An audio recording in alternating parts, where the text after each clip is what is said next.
ఎప్పుడైనా మనం చేసే మంచి పనుల మూలంగా దుఃఖం లభించి ఇంకొకరికి వారు చేసిన చెడు పనుల మూలంగా సుఖం లభిస్తే మనసుకి తప్పకుండా అనిపించవచ్చు, అలా సత్కార్యాలే చేయడం వల్ల, ధర్మాన్ని అనుసరించటం వల్ల కలిగే ప్రయోజనమేమిటి అని.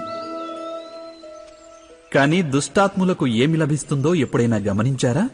దుష్టకార్యాలు తలపెట్టే వారి హృదయం ఎప్పుడూ అల్లకల్లోలంగా, ఎంతో చిరాకుగా ఉంటుంది.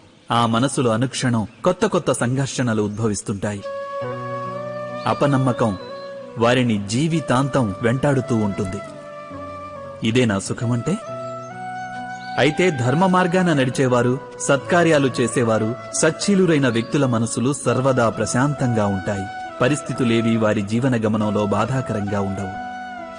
సమాజంలో గౌరవ మర్యాదలు, మనసుకి సంతోషం లభిస్తాయి వారికి. అనగా